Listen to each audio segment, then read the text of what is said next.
Përshëndetje, mi se vini flasim hapur në Durrës Lajm. Zgjedhjet e 11 maj të vitit 2025 sodhen në legjislaturën e 11 edhe deputet të rinë e qarku i Durrësit, në cilën kemi nderin të flasim sot me zotin Artan Luku, një prej deputetëve të opozitës. Keni ardhur nga PA-ja, pra Partia Agrare Ambientaliste, por jemi në frontin opozitar dhe së pari zoti Luku, keni qenë në studion tonë, keni qenë si kandidat, për tashmë jeni deputet në Kuvendin e Shqipërisë. Faleminderit që jeni flasim hapur. Faleminderit juve për ftesën. Unë jam pjesë e Partisë Agrare Ambientaliste, jam përfaqësues i Partisë Agrare Ambientaliste dhe jam pjesë e koalicionit bashkë me Partinë Demokratike, i koalicionit opozitar. Dhe jeni deputet i ri. Dhe njerë, faleminderit për ftesën.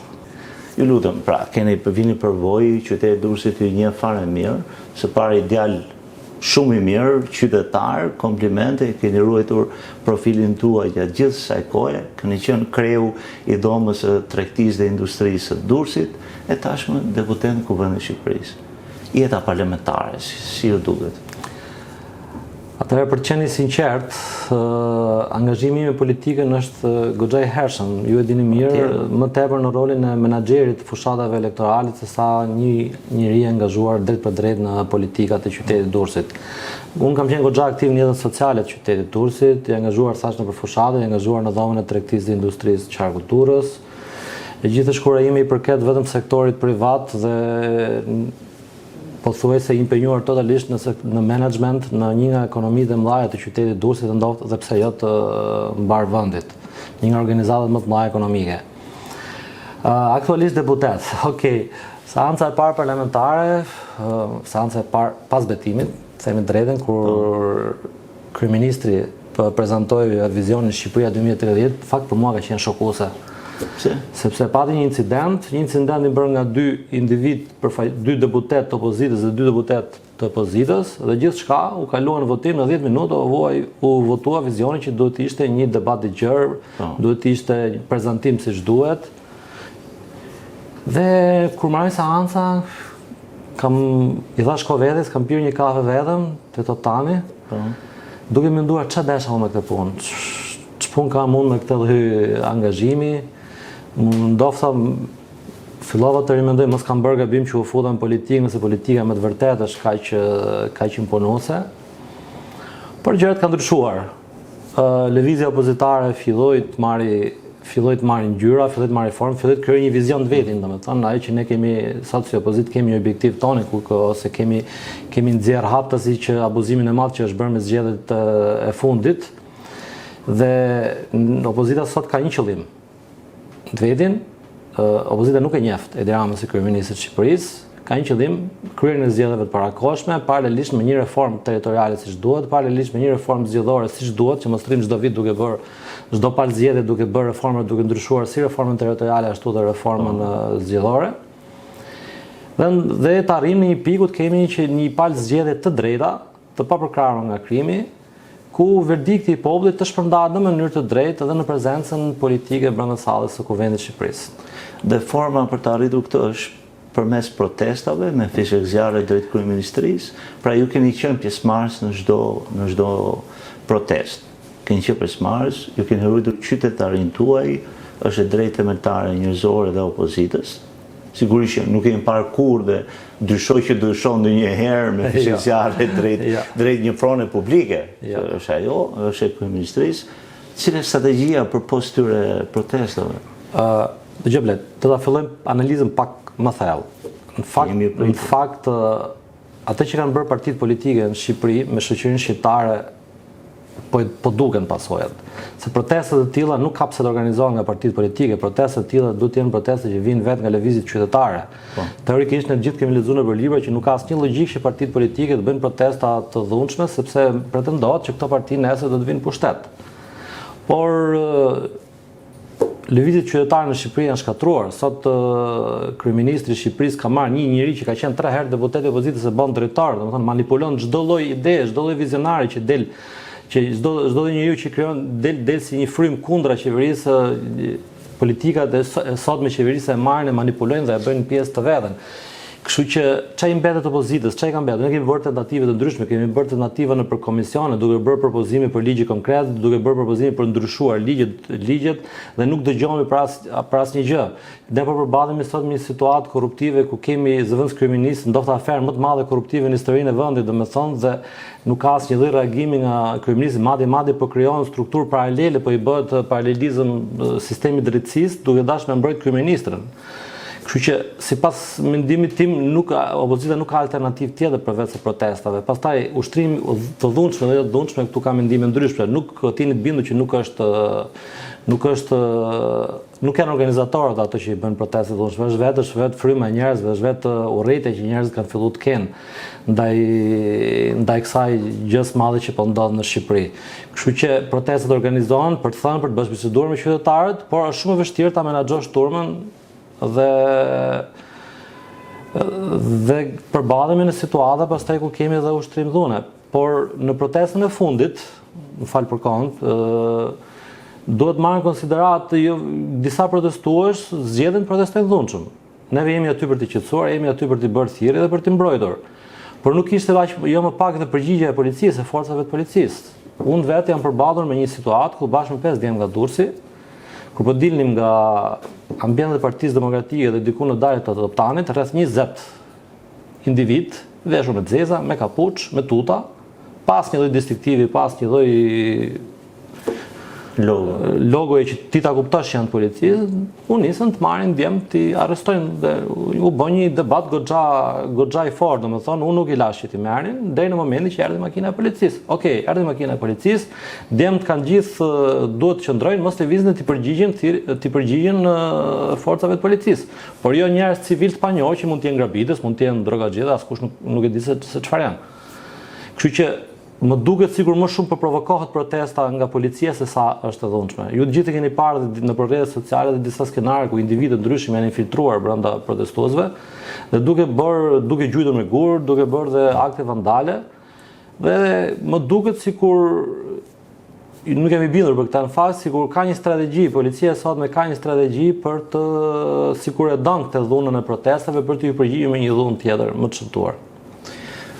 Zëri i fortë i opozitës për të përdorur gjithë mekanizmat brenda kuadrit qytetar dhe ligjor dhe kushtetues së vendit janë të gjitha të pranuara. Të provokoj pak kalle zëra më në heshtje, por që kanë filluar të dalin në çdo tavolinë Shqipërisë, nuk e di nëse i keni dëgjuar. Me këtë opozitë sot, Edi Rama qëndron në pushtet edhe 100 apo 200 vite të tjera. E keni dëgjuar këtë? Përflitet shumë në Kjo nuk është e sotme, kjo është e vjetër. Domethënë kjo është një strategji e mirë organizuar nga Edi Rama dhe nga kasta e tij, sepse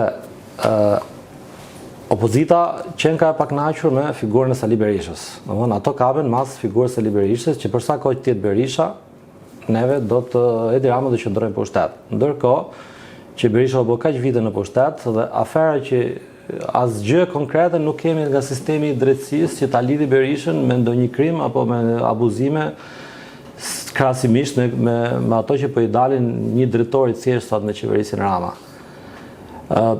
Votuesit kanë alternativa ndryshme.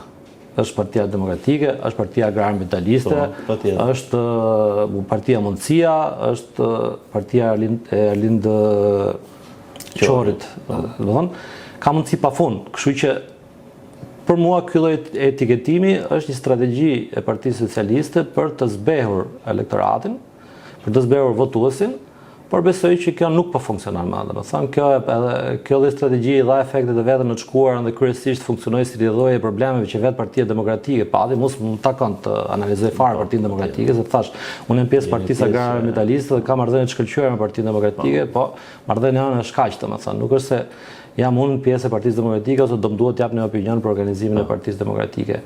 Tani më ata duken sikur janë totalisht organizuar, totalisht bashkuar, i kanë ide të qarta. Dhe për mua kjo është një narrativ e rënë poshtë, nuk qëndron. Në raport me, u bë tashmë pothuajse një vit, gati në një vit që jeni pjesë e Kuvendit të Shqipërisë dhe keni marrë pjesë në seanca ku diskutuar çështje madhore për vendin, siç është buxheti. Si jeni ndjerë së pari të jeni pjesë në seanca plenare ku diskutohet buxheti dhe opinionit tuaj mbi buxhetin e vitit 2026? Jeta parlamentare e deputetit në fakt bëhet nëpër komisione më shumë se sa në sallën e parlamentit. Salla e parlamentit dhe ajo foltore shërben për të folur kryesisht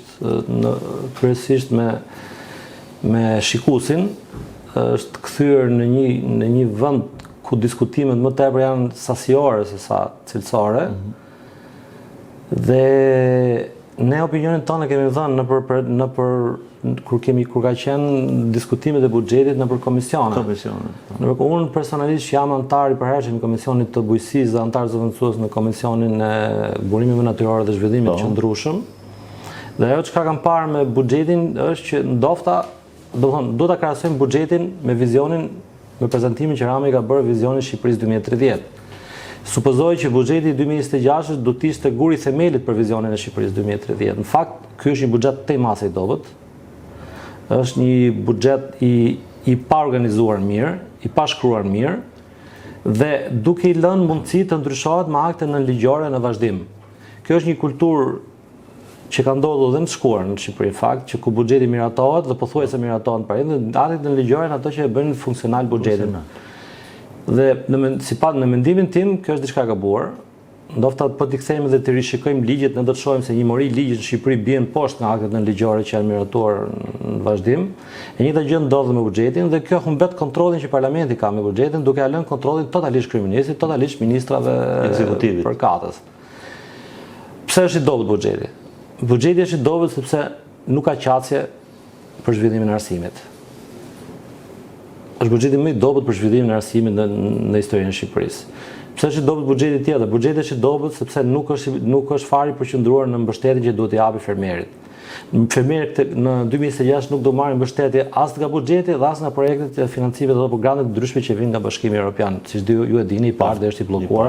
Flitet që do hapen në shtator, por nuk besoj që do hapen në shtator pa u marrë masa disiplinore apo pa u marrë masa penale ndaj tyre që janë çështjet që janë themel. Arsye tjetër pse buxheti është i dobët është sepse nuk ka mbështetje për pushtetin lokal. Arsye tjetër pse buxheti është i dobët është sepse ne po miratojmë një mori ligjesh që ju e dini shumë mirë që ka filluar procesi i integrimit në Bashkimin Evropian dhe kemi një mori ligj të cilët duhen njësuar me ato të Bashkimit Evropian për pasur është akusi i detyrueshëm për gjithë grup kapitullit janë hapur pastaj kapitulli. Dhe buxheti nuk është parë fare paralel me mbështetjen e këtyre ligjeve. Kemi një mori ligjesh që për shembull unë do të marr ligjin e mbetjeve, menaxhimit mbetjeve, që është edhe pse duhet të ishte i njëjtë me atë të Bashkimit Evropian, nuk është fare i njëjtë. Nuk ka afate, nuk i cakton pushtetit lokal afate, nuk ka të parashikuar asnjë mbështetje buxhetare sepse duhet kishte mbështetje buxhetare nga buxheti i përgjithshëm kombëtar. Nuk ka mbështetje buxhetare për bizneset që të jenë të parapërgatitura për zhvillimet ligjore që ne do kemi. E kështu me radhë. Domethënë buxheti aktual buxheti 2026 për mua është më i dobët i viteve dhe absolutisht nuk përputhet fare me vizionin e qeverisë Rama 2030. Dhe kjo do të bëjë që vizioni të dështojë që në vitin e parë të tij. Pak më herët, zoti Luku, ju përmendët reformën zgjedhore, reformën territoriale. Të ndalim pak tek territorialia. Flitet shumë, do ndodhi, do propozohet nga qershori deri gati. Ka një mungesë informacioni, pra qytetarët nuk dinë çfarë kjo reformë përmban. Ju keni ndonjë informacion pak më shumë se sa qytetarët? Unë jam antar zëvendësues i Komisionit të Reformës Territoriale, por në mbledhjet që jam bërë kam marrë pjesë antar i plot dhe Komisioni i Reformës Territoriale ka bërë 2 mbledhje, ka bërë mbledhjen e konstituimit dhe një takim tjetër ku është miratuar kalendari i punës. Dhe ca modalitetet tjera që kanë me sekretariatin, me specialistët e tjerë. Asgjë nuk kuptohet. Ne i trembemi shumë se Partia Socialiste e ka gati reformën sipas vizionit të parë dhe do arrijmë në pikën që nuk do gjejmë dot kompromis dhe në fund fare do ato në mënyrë të njëanshme do ta miratojnë reformën sipas vizionit të tyre. Në dijen time dhe me sa unë kuptoj që pothuajse jam i sigurt për këtë, ato mendojnë për zvoglim të njësive qeverisës lokale, me ca modalitetet ndryshme, me ca lënje dhe ngritje kompetencash. Me distrikte më duket, rajone. Është nuk dim, janë thashë them, asgjë konkrete nuk dim, nuk kemi asnjë propozim. Di që ne bashkë me Partinë Demokratike, koalicioni opozitar qëndron idesë së zmadhimit të numrit të bashkive, sepse e gjithë nga 60 do bën 90%. Ne jemi tek 90-shi. Dhe 90-shi jo pse do të jetë një numër 90, por 90-shi është i bazuar, kemi një propozimin tonë që do ta bëjmë publik shumë shpejt. 90-shi është i bazuar në disa standarde, është i bazuar në funksionalitetin ekonomik, është i bazuar në marrëdhëniet historike që zonat duhet të kenë me njëra tjetrën, është i bazuar në mënyrën si duhet menaxhohen mbetit, që është një proces shumë i rëndësishëm për pushtetin lokal. Edhe sfidë. Po, dhe standardet e tjera të cilat Bashkimi Evropian i merr në konsiderat kur krijon një reformë territoriale.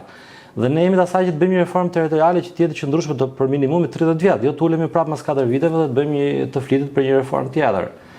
Unë personalisht të javë gjelbër dhe jam duke lëvizur në takime me njerëzit dhe shoh që shoh që periferitë e Durrësit janë totalisht të braktisura, pushteti i Durrësit nuk e ka kontaktin, apo i Shiagu nuk e kanë kontaktin me periferitë. Ditë marrë si shembull një rrugë në Ishëm ka që kur kemi pasur përmbytje që është rrëzuar, to zoti aty nuk vriten njerëz, domethënë dhe askush nuk ka ardhur aty, kanë vu 2 shkarpa për t'i treguar njerëzve që këtu s'kalohet, domethënë dhe askush nuk ka ardhur aty për të bërë procedurat e riparimit të rrugës, që është një rast shumë i rrezikshëm që mund të rrezikon jetën e qytetarëve dhe di që njësitë administrative në orën 11 janë të mbyllura, njësitë administrative lokale janë të mbyllura, shoh që investimet publike në periferi pothuajse janë zero. Kështu që shumë kollaj arrihet në konkluzionin që përqendrimi i pushtetit e bën të pamenaxhueshëm dhe largohen nga qytetarët. Largohen nga qytetarët. Ne jemi mendimin që pushteti duhet të jetë më afër qytetarit. Prandaj për të shërbyer qytetarit, prandaj propozojnë. Dgjoj, projekcioni ekonomik nuk është i vetmi që do të marrë në konsiderat. Unë duke qenë pjesë e këtij komisioni jam futur dhe po lexoj materialet çfarë standardi kanë përdorur Italia, vendet nordike për shembull, ose Gjermania kur kanë bërë reforma territoriale. Nuk mund të jetë vetëm projekcioni ekonomik, se këto kanë gjetë një gjë, duhet t'ia dalin banë ekonomikisht, po ka komuna të vogla që kanë histori dhe duhet të jenë njësi administrative të veçantë, duhet të subvencionohen nga buxheti i shtetit, sepse ato kanë histori, kryja ka histori, ti nuk mund ta bashkosh dot kryen me Tiranën, supozoj, ose me këtë tjetër. Ose po them Ishmi ka një nga Durrësin vetvete ka nuk mund të arrish dot nga Durrësit të qeverisësh ti Ishmin, Suksin e kështu me radhë. Sepse ajo shifet, po të vish në Ishëm, kazanat e plenave ke plot, po të kalosh në Maminës, kazanat e plenave ke Kocë Bashkia Shiagut, se ka vëmendje në periferi, e gjithë vëmendja është e përqendruar në qyteteve, por nuk po shohin në zhvillim fakt dhe në qendrat e qyteteve. Kështu që mendimi jon, ne kemi një mendim të konsoliduar për sa i përket reformës territoriale, që reforma territoriale duhet të shkojë pranë qytetarëve, duhet të shërbejë qytetarëve dhe nuk duhet projektuar vetëm në bazë të një projekcioni ekonomik duke analizuar se kush ja del ekonomikisht apo kush nuk ja del ekonomikisht. Keni ndjesinë që reforma territoriale do do miratohet brenda 2006 dhe të gati për zgjedhjet vendore 2007. Unë kam ndjesinë që Komisioni i Reformës Territoriale në fund fare Partia Socialiste do të vijë me një draft të vetit, të cilën nuk do ta negociojë fare. Do të bëjë atë që nisi ta bëjë, do ta votojë në mënyrë të njëanshme reformën territoriale. Duke përgatitur për 2007. Pa, dëgjoj, dashur Blet, 83 mandatet, dhuna e 83 mandateve ndihet në parlament që momentin që ti je në sallë. Ndihet për propozime më të lehtë, që më të thjeshtë që ti bën. Domethënë Zonja Tabaku bëri një propozim për uljen e aksizës për produktet alkoolike shqiptare, prodhimin Made in Albania. Dhe ato e votuan kundër dhe pse po ti takosh veç janë të gjithë pro ti propozimi. Edhe bollë raste të tjera. Zonja Zhuba bëri një propozim tash i cili duhet ta lidh me Durrësin, si kishte lidhje të drejtë me projektin TIT që pasëm. Dhe ne të 3 deputetët e Durrësit, 3 deputet nga Durrësit të opozitës mbajtëm një qendrim pothuajse të konsoliduar dhe duke i bërë prezantim, dikush bëri prezantim teknik, dikush bëri prezantim ligjor, dikush bëri prezantim emocional të asaj që po ndodh me projektin TIT dhe ndryshimet ligjore që zonja Zhuba propozonte ishin të mangëta, duhet të hyhet më në thelb ligjit që ka të bëjë me trashëgiminë kulturore dhe Partia Socialiste votoi kundra. Do të thonë dhuna e 83 mandateve do të ndihet po ndihet, do ndihet në gjithë vazhdimin e gjërave, nëse ne nuk do të arrijmë në pikën që të pranojmë që zgjedhjet e fundit nuk ishin të rregulla, që të pranojmë që na duhet një reformë territoriale siç duhet e dakordsuar mes gjitha palëve, që të pranojmë një reformë zgjedhore siç duhet e dakordsuar mes palëve, dhe një qeveri teknike të na çonte një proces zgjedhor të drejtë. Qeveri teknike, por sa po tingëllon utopi nga pesha e 83 mandateve. Ashtu utopi. Nëse 83 mandat do vazhdojnë të mendojnë në të njëjtën mënyrë, duke mos respektuar fare mendimin e pakicës, që është, ju e dini shumë mirë, që është kulturë e vendeve perëndimore respektimi i pakicës. Në Shqipëri kjo nuk ekziston. Sepse cili kryeminist do shkojnë zgjedhje të parakohshme ose qeveri teknike duke patur 83 mandate. Po kështu si e ka nis puna dhe mund të shkojë se do t'i marrin se gjysma e deputetëve janë për të hyrë në burg. Nuk është vetëm zonë Palluku, ne kemi informacion që janë edhe 3 të tjerë që pritet vjet kërkesa për heqjen e imunitetit. Por reforma zgjedhore, cili është qëndrimi juaj? Reforma zgjedhore është më në ajër se sa reforma territoriale në fakt.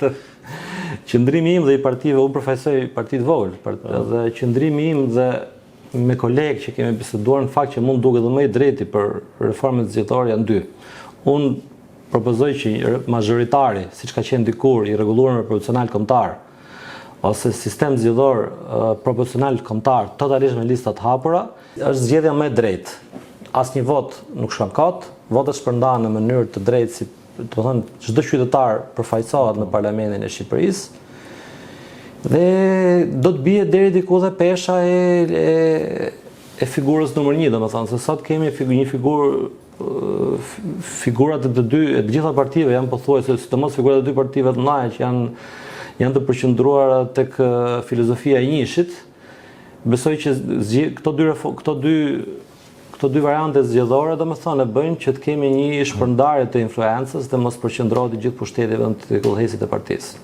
Pak më herët sërish ju përmendët një episod, pra prezantimi juaj i parë me Kuvendin e Shqipërisë, ato zënkat, pive kafe, tek tani dhe fillove shtoja unë, ndoshta kam përzgjedhjen e gabuar, sot tingëllon që jeni më misionar i kauzës së drejtë dhe i kauzës qytetar. Jeni krenar që prezantoni emrin e Durrësit, e qarku Durrësit, dhe mbi të gjitha përfaqësoni qytetarët e qarku Durrësit Kuvendit të Shqipërisë. Unë nuk analizoj, nuk e them dot, unë jam krenar që jam në atë sallë parlamenti sot.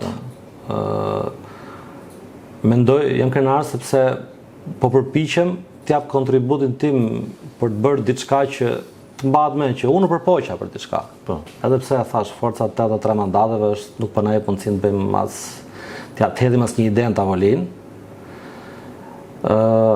Nëse do ta mbyll me krenari këtë gjë nuk di ta them sepse kjo do duhet në fund të mandatit ose gjatë rrugtimit tim politik i shkurtër ose i gjatë sido që të jetë.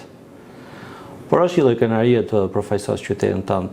Plus që unë jam i lindur dhe rritur në qytetin e Shiagut prej shumë vitesh në Durrës, goxha aktiv në jetën sociale të qytetit Durrësit dhe më bën të ndihem deri diku mirë që ka mundësi që të përfaqësoj interesat e këtyre njerëzve që na kanë votuar, njerëzve që ndër vite na kanë mbështet kauzën e Partisë Agrar-Ambientaliste, sepse partia jonë është parti çështje, është një parti e lidhur në mënyrë të drejtë për drejtë me interesat e fshatit, por shumë e lidhur dhe me interesat e qytetarit për kur i përket çështjeve mjedisore të cilat janë shumë sensitive sidomos për vendin tonë.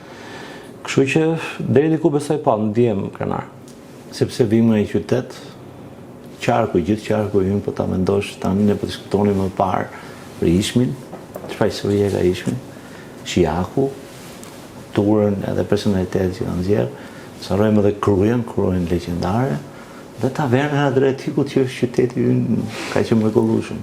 Kështu që ja vlen të ngërzorim për qytetin tonë, edhe unë jam realisht jam i gëzuar që njerëz me qytetar, vizionar, edhe me përgatitje dhe përvojë si ti, po them tani se jemi miq prej kohësh, duhesh atje për ngritur zërin për gjithë qytetarët tanë dhe për qytetin tonë.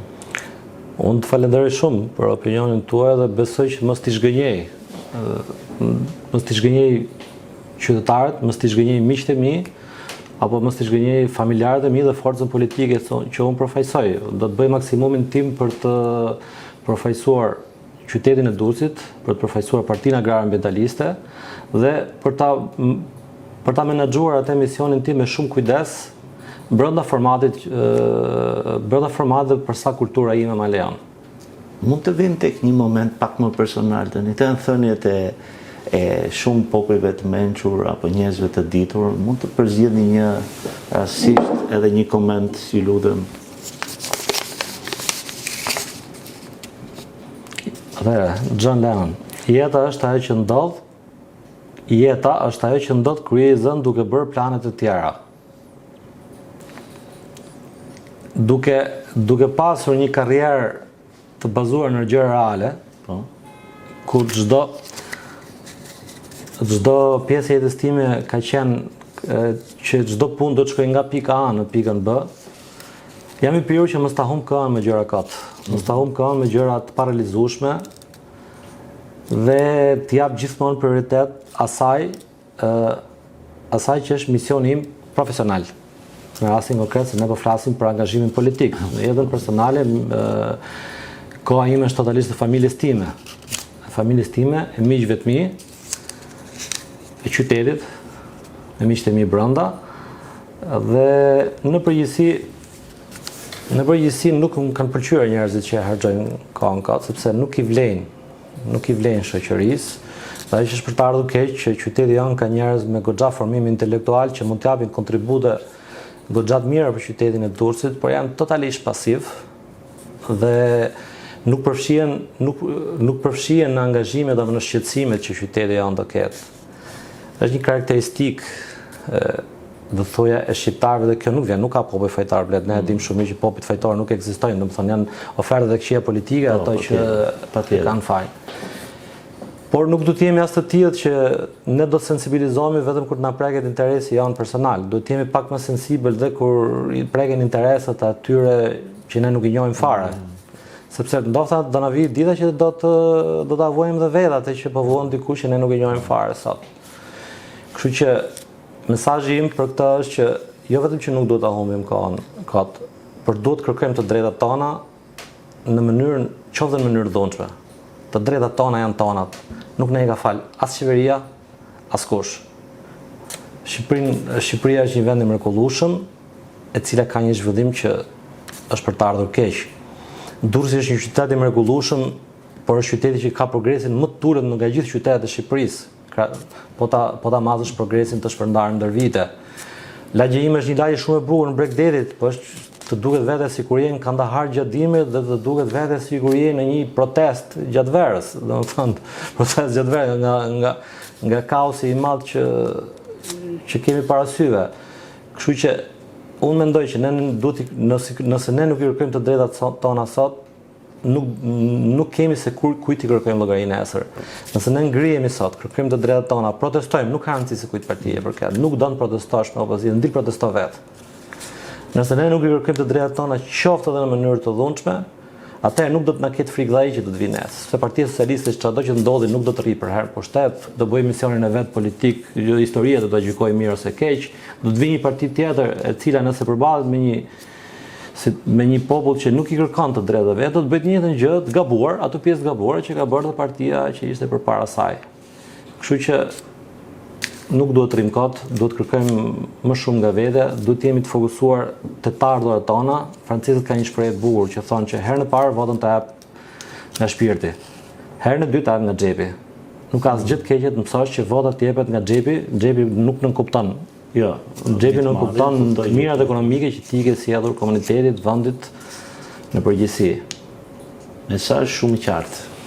Faleminderit zoti Luku që ishit në flasim hapur. Faleminderit juve për ftesën. Faleminderit që na ndoqët më të takojmë në episodin e radhës.